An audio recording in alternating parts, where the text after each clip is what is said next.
Hey everyone, welcome to the channel. I hope आप सभी स्वस्थ होंगे।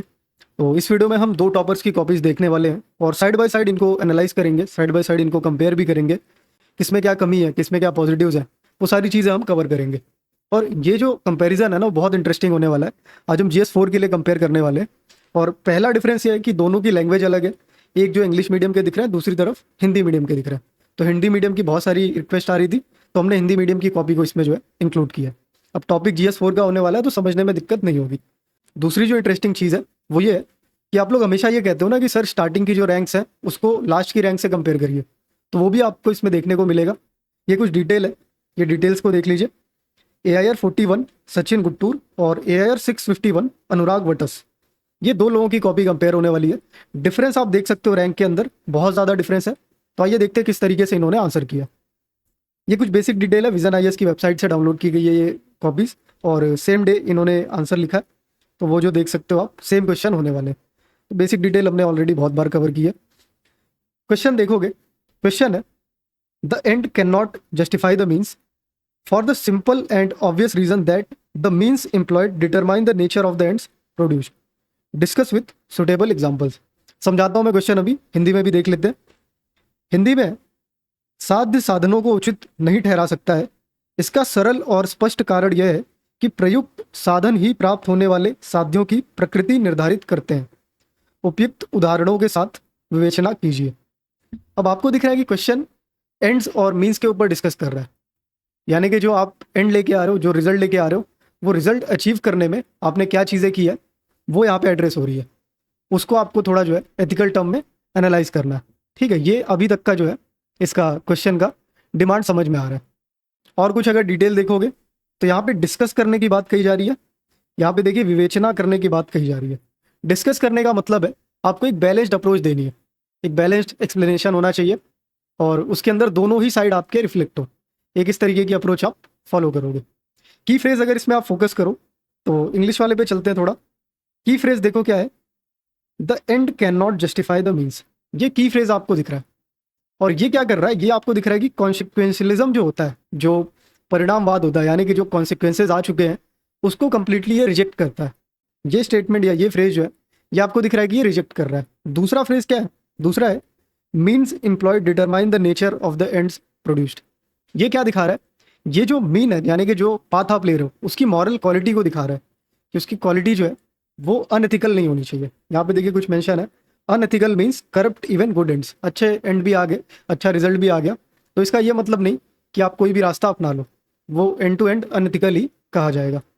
तो ये जो है क्वेश्चन की डिमांड है, इसको ही हमें डिस्कस करना है, इसके बारे में ही हमें जो है बातें करनी है, इसके बारे में एग्जाम्पल रखने हैं, उनको यूज़ करके जो है हमें आंसर करना है।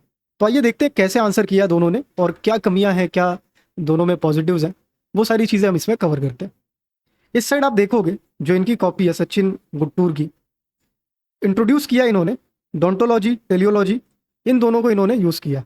ठीक है, आपको दिख रहा है डोंटोलॉजी में मीन्स ओवर एंड्स की बात हो रही है, वहीं पर टेलियोलॉजी में एंड्स ओवर मीन्स की बात हो रही है। ये वाली डिबेट है, और इसको यूज़ करके इन्होंने इंट्रोड्यूस किया।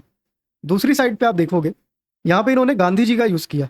गांधी जी का कथन है साधन साध्य की पवित्रता से है, जिसमें गांधी जी कहते हैं कि साध्य के साथ साथ साधन की पवित्र होने चाहिए, साधन भी पवित्र होने चाहिए। यानी कि आपको दिख रहा है दोनों चीज़ें जो है वो एक्यूरेट होनी चाहिए, दोनों चीज़ें एथिकल होनी चाहिए, दोनों चीज़ें प्योर होनी चाहिए। ये आपको दिख रहा है कि इन्होंने हिंदी मीडियम वाली कॉपी में लिखा है अपने।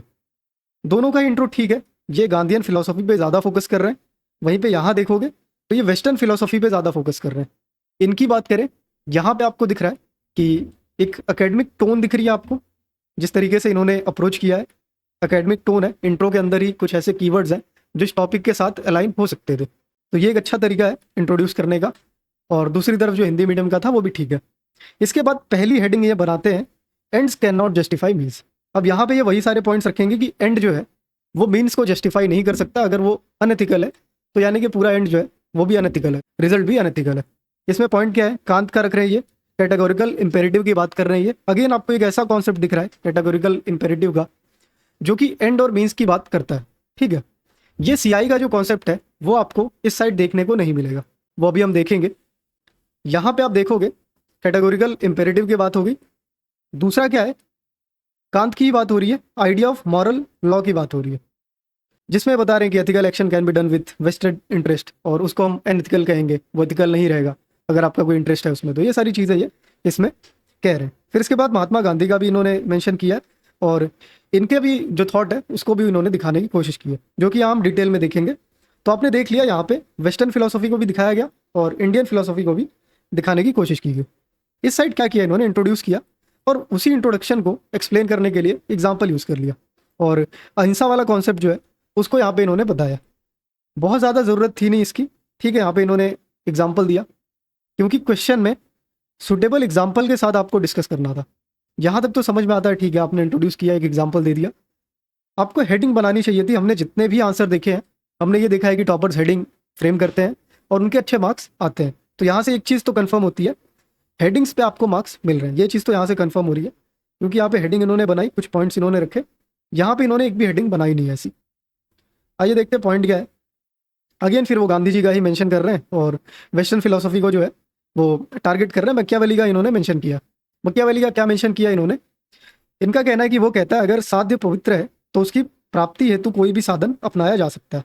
यानी कि ये जो यहाँ पे बात हो रही थी कि जो साधन ही प्राप्त होने वाले साध्यों की प्रकृति निर्धारित करते हैं, यानी कि हमने देखा था ना, अनएथिकल मीन्स जो है अगर वो करप्ट है तो गुड एंड्स भी जो है वो करप्ट होंगे। उसको यहाँ पे ये चैलेंज कर रहे हैं, और मकियावेली का यूज़ करके बता रहे हैं कि ठीक है, अगर एंड आप फोकस कर रहे हो, एंड अच्छा है, तो आप कोई भी जो मीन है उसको अपना सकते हो। ये एक पॉइंट दिख गया। दूसरा एग्जाम्पल इसमें क्या है, एग्जाम्पल में वही मकियावेली का एग्जाम्पल दे रहे हैं, कुछ बहुत खास एग्जाम्पल है नहीं, ऑलरेडी वो चीज़ समझ में आ रही थी इसके पहले जो हमने देखा उससे। तो इसको अवॉइड करके कुछ और पॉइंट रखे जा सकते थे। अगला पॉइंट क्या है, गांधी के इस साधन साध्य की पवित्रता के सिद्धांत वर्तमान में भी उतने ही प्रासंगिक हैं जितने पहले थे, यानी कि अभी भी रेलिवेंट है। मॉडर्न रेलिवेंस ये दिखा रहे हैं यहाँ से। क्या कहते हैं ये, किसी भी सरकारी व निजी नौकरी में योग्य व्यक्ति को ही भर्ती करना चाहिए, न कि घूस लेकर अयोग्य व्यक्ति को। बहुत ही वेग सा एग्जाम्पल है। दूसरा है, प्रशासन द्वारा किसी भी योजना को लागू करने के हेतु उपलब्ध व आवश्यक संसाधन का पूर्ण उपयोग करना चाहिए। ये भी बहुत वेग सा है, मतलब ऐसा समझ में आ रहा है ना कि कुछ खास नहीं है। ठीक है, एग्जाम्पल रख दिए, पॉइंट रख दिए, कुछ खास नहीं दिख रहा है कि आपने कुछ ऐसी बात कर दी जो आपकी कॉपी को यूनिक बनाए। ये जो पॉइंट है बच्चा भी मेंशन कर सकता है। मतलब अगर किसी को हम बता देना मॉरल और एथिकल चीज़ों का क्या डिफरेंस होता है, एंड्स और मीन्स का क्या डिफरेंस है, मुझे लगता है ये पॉइंट वो इजीली रख देगा कि यार सरकारी नौकरी उसी को दो जो उसके योग्य है, या सरकारी छोड़ो, इवन प्राइवेट जॉब्स भी उसी को दो जो कैपेबल है। तो ये तो बेसिक सी चीज़ होगी। दूसरा जो है, प्रशासन की बात कर रही है, एडमिनिस्ट्रेशन को भी ऐसा कह रहे हैं कि उसको सारी चीज़ों को जो है यूज़ करना चाहिए। तो ये भी कुछ खास ऐसा दिख नहीं रहा है कि बहुत अच्छा पॉइंट इसको कहें। फिर उसके बाद यहाँ पे कंक्लूड हो गया गांधी जी का वही साधन साध्य। एक चीज़ यहाँ पे आप नोटिस करोगे, ये जो साधन और साध्य है ना, बहुत रिपीट हुआ है यहाँ पे इनके आंसर में। नई चीज़ कुछ दिखी नहीं है। गांधी जी, साधन और साध्य, ये चीज़ बार बार रिपीट हुई है। कुछ एग्जाम्पल दिए लेकिन बहुत बेसिक से एग्जाम्पल दे, तो आंसर कुछ उतना खास नहीं था ये वाला। दूसरे साइड आप देखोगे, यहाँ पे हमने ऑलरेडी देख लिया, डोंटोलॉजी देख लिया, टेलोलॉजी देख लिया, कैटेगोरिकल इंपेरेटिव देख लिया, कांट का मेंशन देख लिया, महात्मा गांधी का देख लिया। अगले पेज पे क्या है, there is no criteria available to justify और measure the greatest happiness of greater good. Robin Hood policy की बात कर रहे हैं ये, कि कोई ऐसा वो क्राइटेरिया नहीं है जिससे हम मेजर कर सके। इनका अगला पॉइंट देखें, ethical means focus can take away subjectivity in application. Ethical means को अगर हम फॉलो करने लग जाए तो सब्जेक्टिविटी मिस हो सकती है, ये इनका कहना है, और कोड ऑफ एथिक्स का ये मेंशन कर रहे हैं। ठीक है, अब यहाँ तक तो हो गया। ठीक है, ये पहला पार्ट था पॉजिटिव दिखाने वाला। इसके बाद का देखो, यहाँ पे इन्होंने उसकी अदर साइड दिखाने की कोशिश की है। However sometimes ends to can justify means, मतलब अगर एंड बहुत बड़ा है, जो उसका रिजल्ट है बहुत बड़ा है, तो हम जस्टिफाई कर सकते हैं अपने मीन को। इसमें ये क्या बता रहे हैं, जैसे एथिकल वॉरफेयर है, although violence and act of killing can never be justified might be needed Indo पाक वॉर। देखो, जस्टिफाई नहीं किया जा सकता एक्ट ऑफ किलिंग को या फिर वॉर को, वायलेंस को, लेकिन यहाँ पे आपको दिख रहा है एथिकल वॉरफेयर अगर हम इंडो पाक वॉर में अप्लाई करें तो हम उसको जस्टिफाई कर सकते हैं अपने ग्रेटर गुड्स के लिए, अपने लोगों के भलाई के लिए। अगर हम कुछ कर रहे हैं ऐसा जो एथिकली एक्सेप्टेड है तो वो ठीक है। इसके बाद आप देखोगे अगला पॉइंट है legislation against individual fundamental rights, example restriction on freedom of speech for social order. तो ये भी हम जस्टिफाई कर सकते हैं क्योंकि ग्रेटर गुड के लिए किया जा रहा है। फिर उसके बाद ये कंक्लूड कर रहे हैं, thus there are various determinants of ethics based on situational factors of, ये समझ नहीं आ रहा क्या लिखा है उन्होंने, एंड स्पेस ही है फाइनली, यानी कि सिचुएशनल फैक्टर को आप फोकस करोगे, ऐसा कुछ ये कहते हैं। ठीक है, ये दोनों का आंसर था। अगर दोनों का आंसर देखोगे और कुछ उसमें से हम की पॉइंट्स निकालें, कुछ ऐसे पॉइंट्स निकालने की कोशिश करें कि क्या हम सीख सकते हैं उससे, तो इस साइड आप देखोगे तो ये वाला आंसर गांधी जी के आसपास रिवॉल्व हो रहा है, वहीं पे ये आंसर वेस्टर्न फिलोसॉफी को ज़्यादा फोकस कर रहा है। ये पहली चीज़ नोटिस करोगे आप। दूसरा जो है, यहाँ पे एग्जाम्पल थोड़े प्रैक्टिकल तो दिखे हैं, कुछ एग्जाम्पल वेग दिखे हैं। यहाँ पे एग्जाम्पल जो है वो थोड़े बुकिश एग्जाम्पल दिखे हैं। यहाँ पे जो आंसर की टोन थी वो एकेडमिक टोन नहीं थी, यहाँ पे आंसर की टोन एकेडमिक टोन थी। तो ये कुछ बेसिक डिफरेंस निकल के आया है दोनों के आंसर में। ओके, सो ये दोनों का आंसर था। अगर इसमें हम कुछ वैल्यू एडिशन की बात करें तो अपने एंड से हम कुछ कीवर्ड्स ऐड कर सकते थे। फॉर एग्जांपल हम मीन्स और एंड्स का डायलेमा दिखा सकते थे, ये एक हो सकता था। डोंटोलॉजी तो खैर दिख गया यहाँ पे। कॉन्सिक्वेंशियलिज्म भी यहाँ पे दिखा सकते थे, इन्होंने दिखाया नहीं। यूटिलिटेरियनिज्म इसको दिखा सकते थे आप। डॉक्ट्रिन ऑफ डबल इफेक्ट दिखाया जा सकता था। गांधीयन एथिक्स ऑलरेडी हमने देख लिया। Moral legitimacy versus political expediency का आप एक डायलेमा बना सकते थे, एक उसका जोन दिखा सकते थे। और उसके अलावा इंटीग्रिटी, अकाउंटेबिलिटी, ट्रांसपेरेंसी, ये सारी चीज़ें आप मेंशन कर सकते थे इसमें, जो कि दोनों ही आंसर में मिसिंग था। अगर हम बात करें यहाँ पे कुछ फार्मूला रखा जा सकता था क्या, तो बिल्कुल हम फार्मूला एक बना सकते थे। क्या फार्मूला हम बना सकते थे? बेसिक सा फार्मूला इसमें इजीली फिक्स किया जा सकता था। और उसमें आप क्या दिखा सकते थे? उसमें आप दिखा सकते थे कि एथिक्स इज इक्वल टू, या फिर एथिक्स ना कह के हम कह लेते हैं ethical actions is equal to right means, basic सा, बहुत बेसिक सा, प्लस राइट, या फिर राइट ना कह के जस्ट कह लेते हैं जस्ट एंड्स। यानी कि रास्ता सही होना चाहिए और जो एंड है वो जस्टिफाइड होना चाहिए। इससे हम क्या करेंगे? इससे हम एथिकल एक्शन ले सकते हैं। तो ये एक फॉर्मूला दिखा सकते थे, बहुत अच्छा वैल्यू एडिशन हो जाता। इसके अलावा कुछ कोटेशन डाल सकते थे आप। गांधी जी का एक कोटेशन यहाँ पे यूज़ कर सकते थे। उनका एक कोट है ना, means are after all everything. ठीक है, means are after all everything, एक छोटा सा कोटेशन है, यूज़ कर सकते थे, बहुत अच्छा वैल्यू एडिशन होता। और भी कुछ पर्सनैलिटी के कोटेशन है एंड्स और मीन्स से रिलेटेड, तो वो आप रख सकते हो अगर आपको याद आता है तो। ऐसा कुछ किया जा सकता था और इस आंसर को अच्छा बनाया जा सकता था। कुछ और बात करें तो एग्जाम्पल के लेवल पे काफ़ी कुछ इंप्रूव किया जा सकता था। इनके साइड अगर मैं कहूँ तो इनको जो है इंडियन एग्जाम्पल्स को फोकस करना चाहिए था, क्योंकि इंडियन एग्जाम्पल जब होते हैं तो इंडियनाइज्ड एग्जाम्पल ज़्यादा प्रेफर किए जाते हैं। वो अंडरस्टैंडिंग दिखाते हैं आपके कॉन्सेप्ट की। अगेन वो वेस्टर्न या फिर जो कॉन्सेप्ट की कोर है डिमांड, उसको तो आपको फुलफिल करना ही होगा। साथ ही साथ इंडियन एग्जाम्पल अगर आप रखो तो एक अच्छा जो है इंप्रेशन जाएगा। इस साइड जो है इनको तो आपने देखा, इन्होंने पूरा गांधी जी के सराउंडिंग जो रिवॉल्व कर दिया पूरे आंसर को, तो इनको थोड़ा डाइवर्सिफाई करने की ज़रूरत थी। अब यहाँ पे आप देख सकते हो रैंक 41 और रैंक क्या थी इनकी 657, 651। रैंक 651 के आंसर में क्या डिफरेंस है? अब यहाँ से आप आइडिया लगा सकते हो आपको क्या इंप्रूव करना है, किस तरीके से आंसर करना है। कुछ एग्जाम्पल की बात हम कर रहे थे, एग्जाम्पल अगर देख लें तो एग्जाम्पल में आप आरटीआई कह सकते थे, आरटीआई हो गया। लोकपाल का मेंशन कर सकते थे। एंटी करप्शन ड्राइव्स का मेंशन किया जा सकता था। टेक यूज़ का मेंशन किया जा सकता था गवर्नेंस में। क्या दिखा सकते थे टेक यूज़ में? टेक यूज़ में आप प्राइवेसी वर्सेस एफिशिएंसी का डायलेमा दिखा सकते थे। एक को प्रोसेस दिखा सकते थे यानी कि मीन्स, और एक को एंड दिखा सकते थे। Freedom of speech versus hate speech regulation दिखा सकते थे कि जो मीन्स है वो कैसे हैं और वो क्या जस्टिफाइड है कि नहीं, क्योंकि अभी रिसेंट में काफ़ी इस तरीके की चीज़ें देखने को मिली है।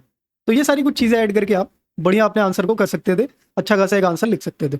मेरा सजेशन होगा ये क्वेश्चन आप लोग देख लीजिए, इसको नोट डाउन करिए और खुद से लिखिए और फिर इनसे कंपेयर करिए इन दोनों आंसर से, या फिर ये इवेल्युएशन जो है फिर से आके देखिए क्या इसमें डिटेल आपको मिल रही है और आप कहाँ तक उसमें सही हो।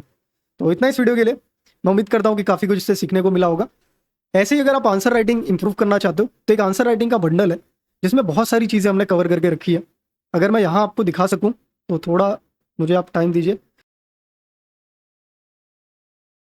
आंसर राइटिंग बंडल में ये देखोगे आप टोटल 5-6 फोल्डर्स हैं। ये सारे फोल्डर्स हैं जिसमें ये एक फोल्डर है, इसके अंदर आपको नोट्स दिखेंगे रेडीमेड, जिसको आप डायरेक्ट यूज़ कर सकते हो आंसर के फॉर्मेट में। Ready IAS model answer templates हैं। अब ये टेम्पलेट्स या फ्रेमवर्क्स क्या हैं तो उसकी अगर डिटेल आप देखोगे तो यहाँ पे शायद नहीं है। ये टेम्पलेट्स आप ऐसे आइडिया लगा लो कि एक शीट होगी और वो शीट आप फिल करोगे। एक शीट होगी, यहाँ पे आपको कुछ डायरेक्शन दिए होंगे, यहाँ पे क्वेश्चन मेंशन होगा और यहाँ पे सेम डायरेक्शन को फॉलो करके आप पॉइंट्स लिखोगे, हेडिंग्स लिखोगे, डायग्राम बना सकते हो। ऐसी ब्लैंक स्पेसेस होंगी। जब ये पूरा फिल कर दोगे तो इसको ईजिली आप एक आंसर में कन्वर्ट कर सकते हो। तो ऐसे टोटल 400 जो है शीट्स आपको मिलेंगे अलग अलग सब्जेक्ट्स के लिए। तो ये है। फिर अपडेट के फोल्डर में आपको जब भी कोई अपडेट आती है नोट्स में या फिर टेम्पलेट्स में, तो वो देखने को मिल जाएगी। वैल्यू एडिशन में आपको ग्लॉसरी का एक सेट मिलेगा, और उसके अलावा भी बहुत चीज़ें हैं एक्स्ट्रा जो भी हम कुछ ऐड कर रहे हैं वैल्यू एडिशन के लिए, वो इसमें आपको दिखेगा। ग्लॉसरी सेट का ऐसा है कि इसमें 800 से ज़्यादा कीवर्ड्स आपको दिखेंगे। अब ऐसा नहीं कि सिर्फ वो कीवर्ड्स मेंशन कर दिए हैं और वही आपको दिखेगा। कीवर्ड से रिलेटेड कैसे यूज़ करना है, कहाँ पे यूज़ करना है, कौन से रिलेटेड कीवर्ड्स हैं, तो ये सारी चीज़ें जो है टेबुलर फॉर्म में आपको दिखेंगी। तो ये वैल्यू एडिशन के लेवल पे है। एक्स्ट्रा के फोल्डर में कुछ एनालिसिस है, वो आप देख सकते हो। तो ये सारी चीज़ें हैं। मेरा सजेशन होगा, अगर आप आंसर राइटिंग इंप्रूव करना चाहते हो तो इसको ज़रूर से चेकआउट करिए। तो इतना ही इस वीडियो के लिए। मिलता हूँ मैं आपसे अगली वीडियो में किसी और इवैल्यूएशन के साथ। और अगर आप आंसर राइटिंग की डिटेल देखना चाहते हो तो स्क्रीन पे क्लिक करके ये वीडियो आप देख सकते हो, इसमें सारी डिटेल जो है मेंशन की गई है।